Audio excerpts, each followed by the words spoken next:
6 ವರ್ಷದಿಂದ 10 ವರ್ಷದ ಮಕ್ಕಳಿಗೆ ಎಲ್ಲ ಹಲ್ಲುಗಳು ಬಂದಿರುತ್ತೆ. ಸೊ ಹೀಗಾಗಿ ಅವರ ಒಂದು ಹೊಟ್ಟೆ ಹಸಿವು ಮತ್ತು ಅವರ ಒಂದು ಪೂರ್ತಿಯಾದ ಚಟುವಟಿಕೆಗಳ ಮೇಲೆ ಅವರ ಒಂದು ಆಹಾರ ಪದ್ಧತಿಯನ್ನು ರೂಪಿಸಬೇಕಾಗುತ್ತೆ ಅಂತ ನನಗೆ ತಿಳಿಸ್ತಾ ಇದ್ದೀನಿ ಸ್ನೇಹಿತರೆ.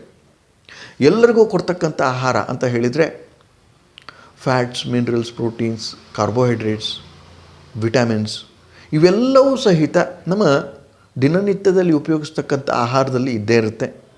ಮತ್ತು ಹಸಿ ತರಕಾರಿ ಹಣ್ಣುಗಳನ್ನು ದಿನಂಪ್ರತಿ ಸ್ವಲ್ಪ ಆದರೂ ಕೊಡಲೇಬೇಕು ಅಂತ ನನಗೆ ತಿಳಿಸ್ತಾ ಇದ್ದೀನಿ ಸ್ನೇಹಿತರೆ. ಇದರೊಟ್ಟಿಗೆ ಮೊಳಕೆ ಬರಿಸಿದ ಕಾಳುಗಳನ್ನು ಕೊಟ್ಟರೆ ತುಂಬ ಒಳ್ಳೆಯದು ಅಂತ ನನಗೆ ತಿಳಿಸ್ತಾ ಇದ್ದೀನಿ ಸ್ನೇಹಿತರೆ.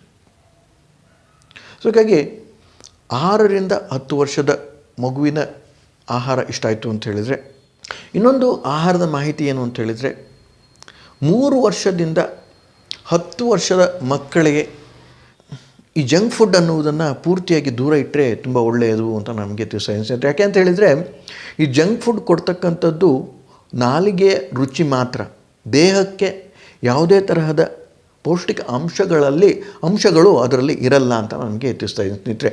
ಇದೇ ಒಂದು ಸಮಯದಲ್ಲಿ ಮಕ್ಕಳು ಈ ಜಂಕ್ ಫುಡ್ಗೆ ಬಹಳಷ್ಟು ಆಸೆಪಟ್ಟು ತಮ್ಮ ಆರೋಗ್ಯವನ್ನು ಹಾಳು ಮಾಡ್ಕೊಳ್ತಾರೆ ಅಂತ ನನಗೆ ತಿಳಿಸ್ತಾ ಇದ್ದೀನಿ ಸ್ನೇಹಿತರೆ.